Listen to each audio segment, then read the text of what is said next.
घमंडी शहजादी और गरीब मछुआरा। बहुत समय पहले की बात है।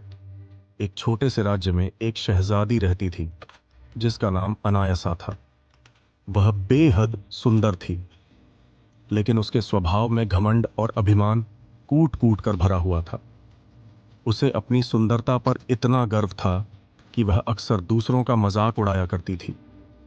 उसकी खूबसूरती को देखकर लोग उसकी तारीफ करते नहीं थकते थे, लेकिन उसके कठोर स्वभाव के कारण लोग उससे दूर रहने की कोशिश करते थे।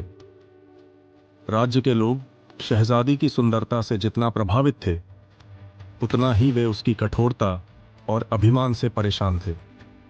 शहजादी का मानना था कि इस दुनिया में उसके जैसी सुंदर और अनमोल कोई नहीं है।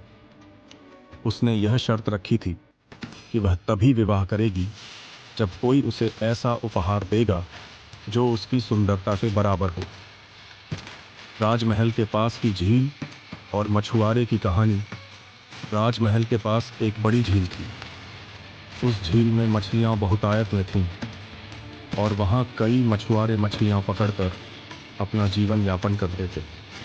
उन्हीं मछुआरों में एक था अरुण। अरुण गरीब था, लेकिन मेहनती और ईमानदार था। वह अपनी छोटी सी नाव में झील से मछलियां पकड़ता और उन्हें बाजार में बेचकर जो कुछ कमाता, उसका एक हिस्सा जरूरतमंदों को दे देता। अरुण का दिल बहुत बड़ा था। वह हमेशा दूसरों की मदद के लिए तैयार रहता। राज्य के लोग उसकी प्रशंसा करते थे, लेकिन अरुण की गरीबी के कारण उसे कई बार तिरस्कार का सामना भी करना पड़ता था। शहजादी की चुनौती। एक दिन शहजादी ने राजमहल के दरबार में घोषणा की, मैं उसी से विवाह करूंगी जो मुझे ऐसा उपहार देगा जिसे मैं जीवन भर न भूल सकूं।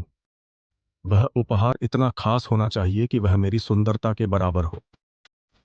राज्य और आसपास के इलाकों के कई राजकुमार और अमीर व्यापारी शहजादी का दिल जीतने के लिए आए। वे महंगे गहने, हीरे जवाहरात, सोने चांदी की मूर्तियां और अन्य बेशकीमती चीजें लेकर आए, लेकिन शहजादी ने उनमें से किसी को भी स्वीकार नहीं किया। हर बार वह उपहार देखकर कहती, यह मेरी सुंदरता के योग्य नहीं है। शहजादी का घमंड दिन ब दिन बढ़ता जा रहा था।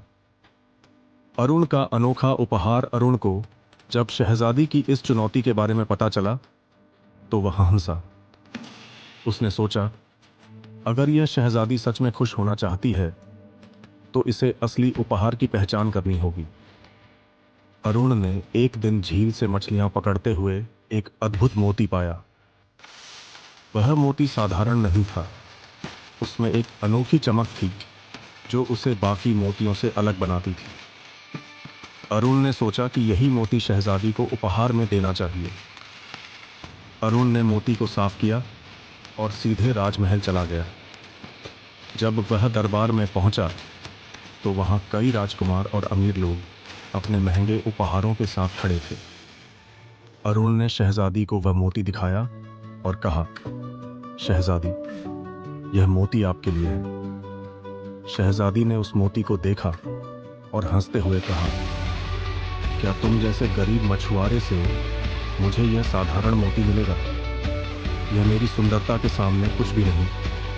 अरुण ने शांत स्वर में कहा, यह साधारण मोती नहीं है शहजादी, इसकी चमक सच्चाई और दया को दर्शाती है।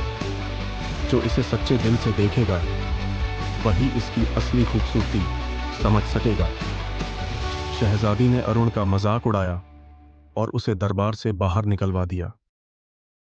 तूफान की रात और मछुआरे की दया। कुछ दिनों बाद झील पर भयंकर तूफान आया। तेज हवाओं और बारिश ने झील के किनारे की झोपड़ियां तबाह कर दी।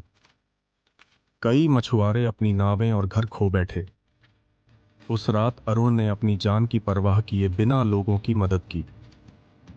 उसने अपनी नाव का इस्तेमाल करके कई लोगों को झील से बचाया। उसने अपनी सारी बची हुई मछलियां गरीबों में बांट दी ताकि उन्हें खाने के लिए कुछ मिल सके। जब यह खबर महल तक पहुंची तो शहजादी को आश्चर्य हुआ। उसने सोचा, यह मछुआरा तो गरीब है, फिर भी इतना उदार और दयालु कैसे हो सकता है? शहजादी का बदलता दिल।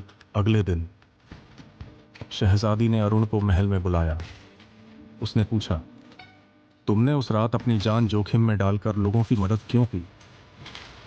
अरुण ने उत्तर दिया, शहजादी, अगर हम दूसरों की मदद नहीं करेंगे तो हमारी जिंदगी का क्या मतलब?